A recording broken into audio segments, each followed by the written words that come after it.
Let's get busy.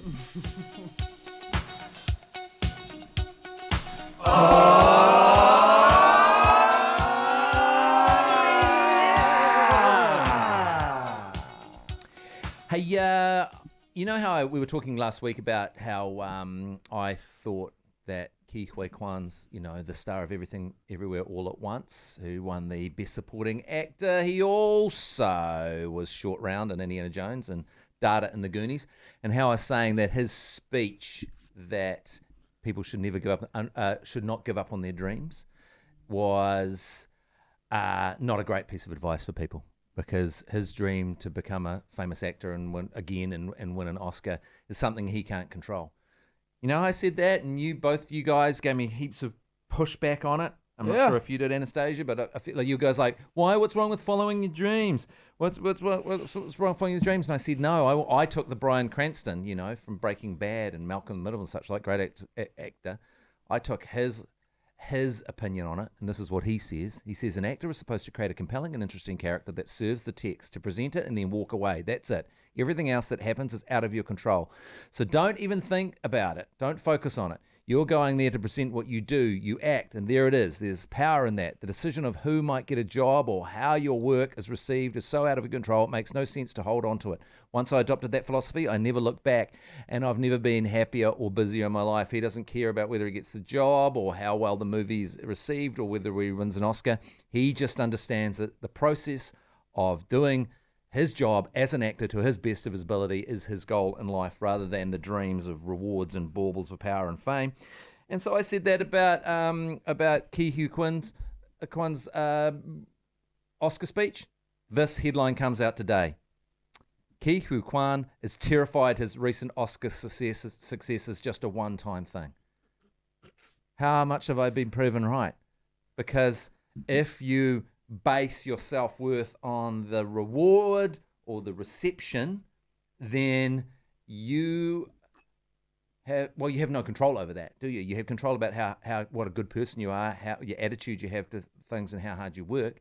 But you don't have control over whether you win the Oscar. So he could do just as good a performance as Everything Everywhere All at Once again and not win the Oscar because the director wasn't great. There was something wrong with the script. The cinematographer got the vibe wrong. The marketing was wrong for the movie. The way it came out was wrong. So there you go. I'm completely at 100% justified in my give up your dreams angle. What about... Thank you. Thank you. I'd just like to thank everyone that we worked really hard on me being right on this. Okay. And it's just I just would really like to just thank myself, really. I mean, I did most of it. You guys didn't really help. And just this, I'm really feeling good about myself now after that. What about if your dreams are as simple as being a really prosperous member of a team? What about giving up on those dreams? So you're saying, well, I'm going to try and be the best member of a team I possibly can. I mean, I don't want to hit you with semantics here, but what about if that's your dream? Well, I would call that a goal as opposed to a dream. There's something about a dream, and yeah, look, I'm defining a dream as a thing at the end of it. Say, for example, if you had children and you said, I want my kids to be doctors and have a beautiful wife and family and kids, and that was your dream. As opposed to a goal, is what you're talking about, being a member of a team. Your goal might be, I am going to be the best parent I can be every day. I'm giving my kids opportunities and try and bring them up in a way that I believe will set them up and make them competent to go on and be whoever they want.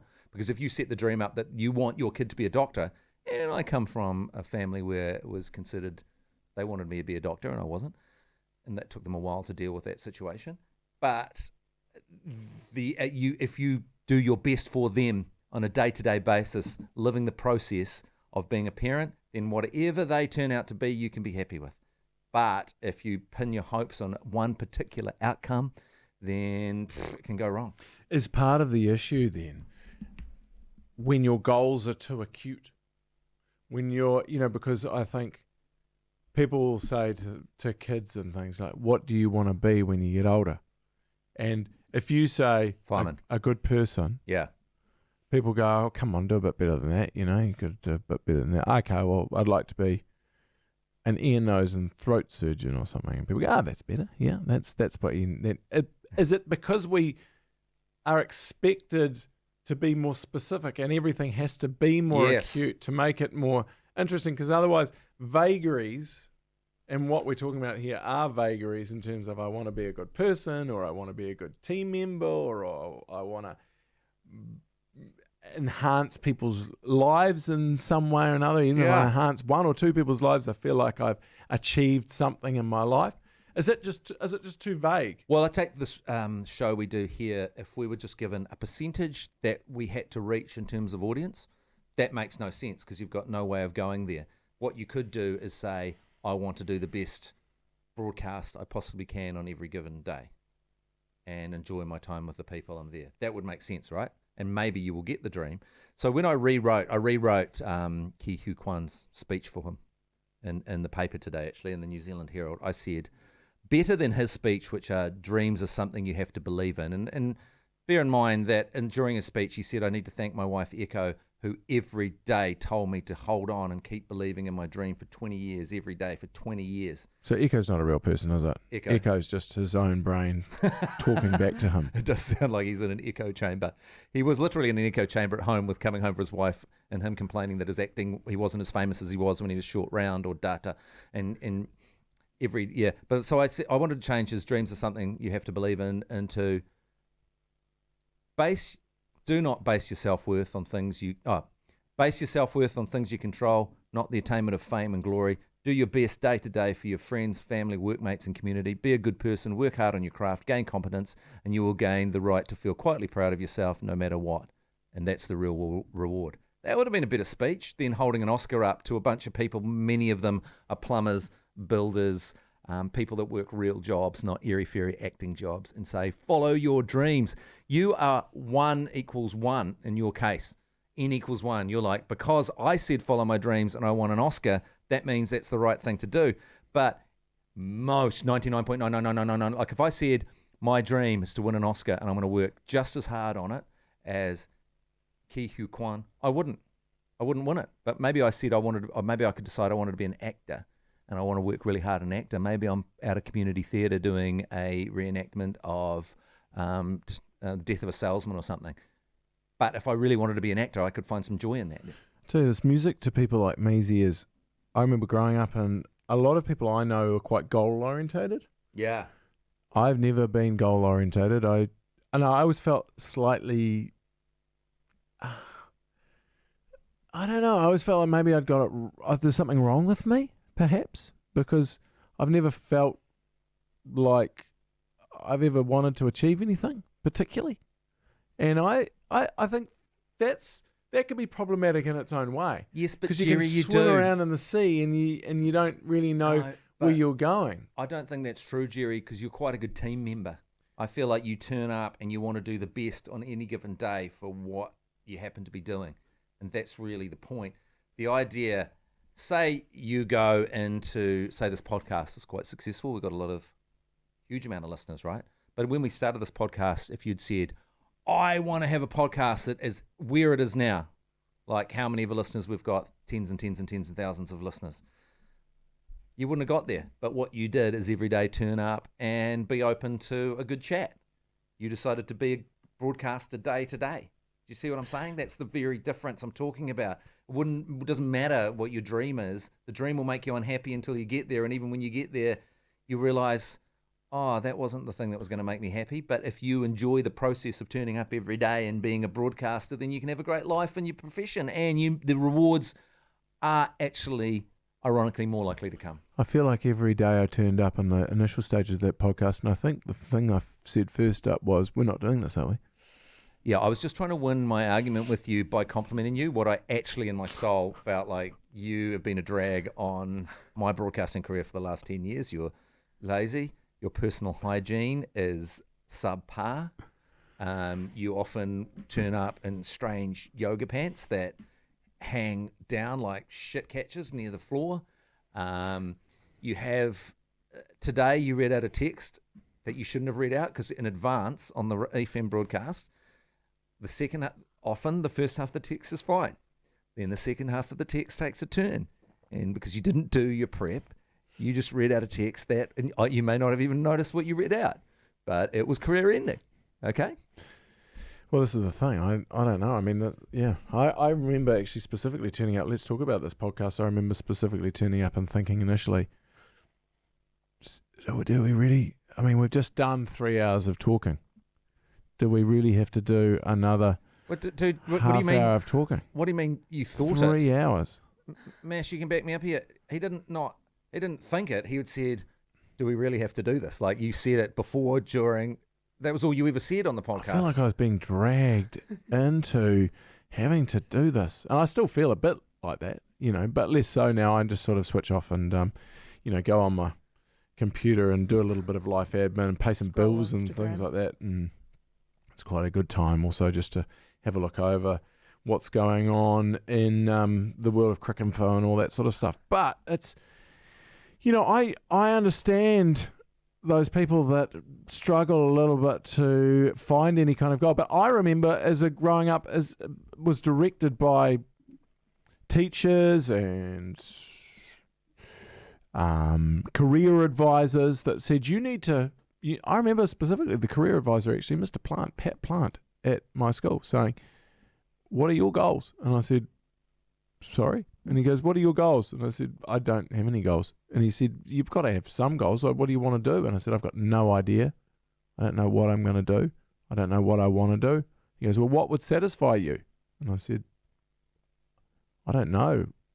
Nothing really. I don't think anything's going to satisfy me. And oddly enough, it wasn't until... Sexually? Well, nothing satisfies me sexually. What about the dehumanizing face sock? No, it doesn't gratify me. It doesn't satisfy me. It just satisfies me for a second, and then I'm thinking about something else again. It wasn't until my daughter was born that I all of a sudden realised what I needed to do. Before that, I had no idea. What did you need to do? I needed to look after her. Oh, yeah. You mean like take the dom off or something? Oh. No, well, I'm just going to take a quick break, actually, on that note. Yeah. I was rudderless. And we're back. I was rudderless. And then all of a sudden I went, okay, I see what I need to do now. You were Dutch rudderless. I've got something. As I held my daughter, I went, I need to look after you. Yeah, no, I get that. And if I look after you, I wonder how many other men experience that. Well, that is interesting because for this article I wrote in the period. In the period? Is it called the period or the Herald? The period. Is it called the period? Who's having a period? I don't know. Is it called the NZ period or the NZ Herald?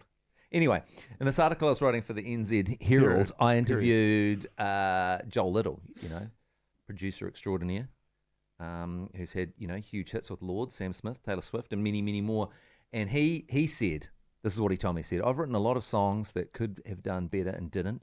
There's just so much stuff that is out of your hands. The record label has to do their thing. There's timing. So as long as I'm enjoying the process of making it, doing it with people I like, and I'm proud of what I make, then that's great. It's all I really have control over. But interestingly, he had his first child when he was 23. And so at that point, I think he was 23 or 24, which is quite young to have a kid. I reckon that, in fact, I've talked to him about it. I think that helped him focus because he was like, oh, this messing around, I need to get serious about this situation. I think there is something in a child that makes you just go, I'm going to have to be serious about stuff. And it does actually give you meaning in life. Well, you got any kids, Smash? You're 22. You got any kids?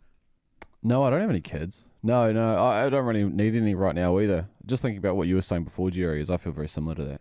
There's a lot of people, you get asked often. Maybe it's just because it's a default for someone who's above you in any situation is to go, right, what's your 5-year plan? What are you thinking? What do you want to do? People that ask you that. What's next? If someone asks you what the 5-year plan is, I get asked that frequently here, yeah. That's a fucking stupid question. I remember once Pardon my French. I was at this party and... I beat that.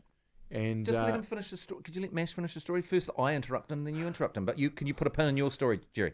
Can you put a pin in it? Oh, I think I've finished. No, you haven't even started.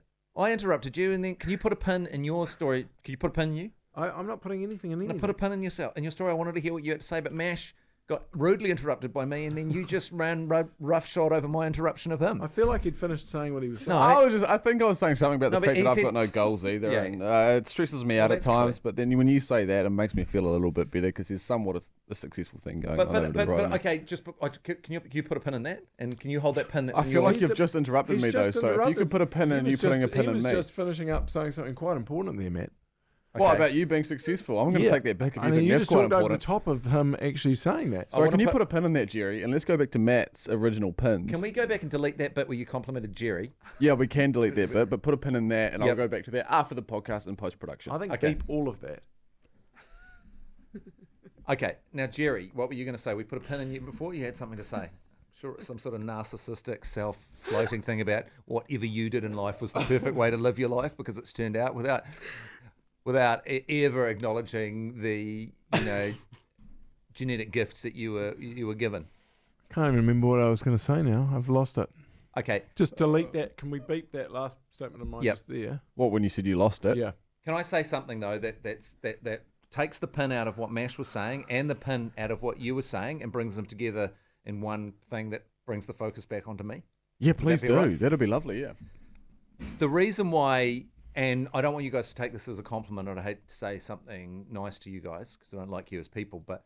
I'd be open to that, by the way, the idea of you saying something nice about I'm not the open team. to that. Okay, you don't want to do that, that's okay, but I'm just saying Jerry and I, as a unit, would be open to hearing something nice come from you.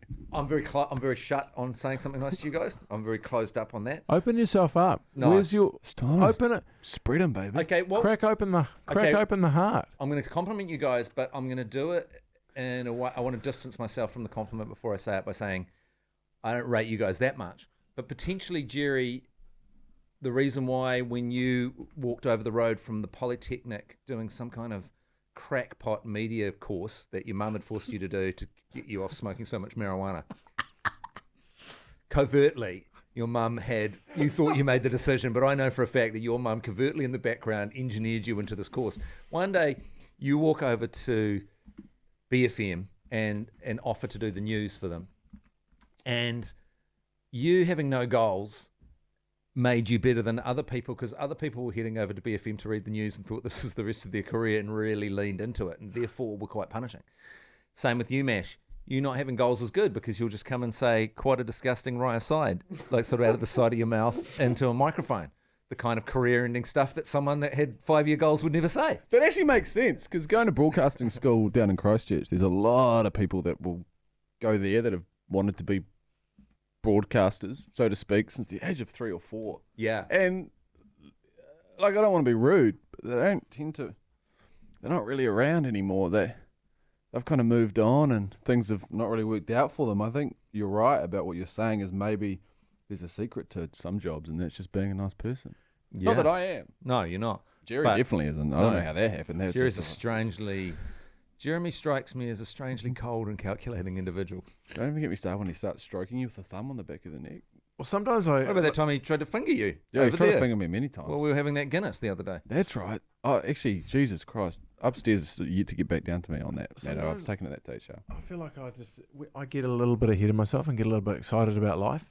And I've never seen you be excited about anything. Is that what happened when you were fingering me That's when over I check myself very quickly. I'll say 2 or 3 words in a sentence and I realise I'm just getting a bit ahead of myself here. I'm getting a little bit excited. And at that point, I like to look back to a song and I try to bring this song into my consciousness. And you'll understand when you hear the beginning of this and it just brings me right back down and sucks that bit of life out of me so that I can be more grounded.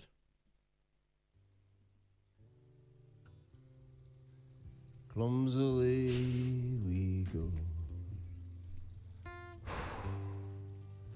The awareness of what we're up to from Jeremy. Trespass upon one another's hearts is an unwitting act of love. Do you want to parade? Like, what is it? Are we clapping here? Are we like? Do you want me to fire off some kind of some confetti you want or something? I'm not sure what you want from us here. Must be cracked apart. See, now that there immediately brings you back down. I tell you what, it definitely does. You after, Jesus. rather than you guys that are living your lives like Darude Sandstorm at all times. Meanwhile, I think that song there will just bring you and ground you back down again to It's the certainly- realities of life. It certainly ground us The down. depressing realities of day-to-day existence. How's Tulsi? Is she all right? What's she up to? Is she everything okay at home? Do we need to? Oh my god! Your spirit animal is the sloth, isn't it? Yeah. Your spirit animal is the sloth. Yeah, that's a sloth-like song. Yeah. Whereas my spirit animal is the mousy wousy. Mine's the spirit rabbit. A little mousy. A mouse. Yeah, little mouse in the house. Like a slightly Wait, what? annoying A little mouse out of the house. rodent. Just Wait, running around, terrified for your whole life, just at a high pace and eating scraps off the floor. Is the mouse? Is that still a euphemism for the mouse out of the house situation with scraps on the floor, or is that just Yeah. irrelevant too? It's a full euphemism. Mouse. The mouse is out of the house. Would you say mouse? I would sort of think more rat or stoat. Yeah, you do have a stoat vibe at times. It's more of actually. a mustarlid Especially sort of the a way feel. kind of You go out into a party situation. guys take that back. It's You know that I went into the barn once and I was really excited to see the little ducklings that had been hatched, and I'd herded them into the downstairs of the barn on the farm, Oh, I know where this is going. and I'd herded all the ducklings in there, and there was 8 ducklings and Mrs. Duck. Kept Mr. Duck out because that guy was basically a sexual predator. The things, things I caught him doing with some of the hens, not good from Mr. Duck. But anyway, Right. herded the ducklings in, got up, bright-eyed and bushy-tailed as a little 7-year-old. Back then I had quite a strong British accent, so I went down to check on my little ducklings. Mummy and Daddy, I'm going to check on the ducklings. Is that how you spoke? When we first came back from England, yes. Wow. When we first moved to New Zealand, I spoke like this. And actually, when you hear, there's some videos and all the family spoke like this really strange voice. Anyway, I went to see the little ducklings. Okay, that's enough And a voice now. frickin' stoat it was carnage in there. Oh, it was God. like the Bain family. It was like Every Street. Oh God. A stoat had got in there and killed every duckling, and Mrs. Duck was just sitting in the corner with PTSD going, the shit happened. And Mrs. Duck looked at me with that one eye, and Mrs. Duck said to me with that one eye, if you hadn't freaking locked us in the barn, we might have been got away from the freaking stoat, Heathy boy. Yeah, well, what do you think this radio show is? This is a barn. We're all in here like ducklings, and you come in here every day like a stoat and behead us all. I'm Mother Duck. Look at my eye now. Look at my eye. Look at me. What am I in this metaphor? You're I'm one of the confused. dead ducklings. I thought I'd be more of the. You and Stage are both dead ducklings. You're both dead ducklings. I thought I might be Daddy Duck, who's No, off you're not. doing things Daddy with the Duck. hens. You You're stay one away of from the dead- hens, Daddy Duck. You're one of the dead ducklings. For a start, you may be around the same size, but you're a different freaking species, Daddy Duck. Daddy Duck, stay away from the hens. I'm Mother Duck. Look at my eye. The stoat comes in here and beheads everything. I tell you what, this is a question for you, Mother Duck. Hey, Mother Duck, Yes? why isn't Daddy Duck interested in you? Why is Daddy Duck over in the hen cage getting his action over there? Why? I'll answer that question, but I'll answer it in duck.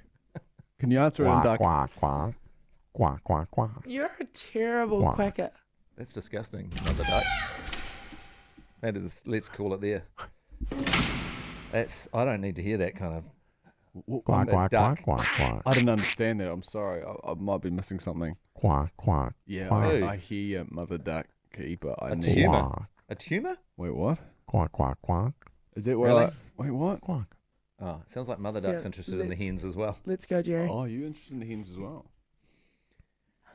Okay. All right. All right. Okay. All right. Well, you ruined that. Yeah, You ruined You that. guys ruined it. You ruined it. that. It Wait, who ruined it? You You ruined ruined it, Mish. You ruined that. You ruined it. Wait, I ruined You it. ruined I tried it. to bring in some philosophy. You guys ruined it. You ruined it. You ruined it. Hodaki Breakfast with Matt Heath and Jeremy Wells. Radio Hodaki. Music that rocks.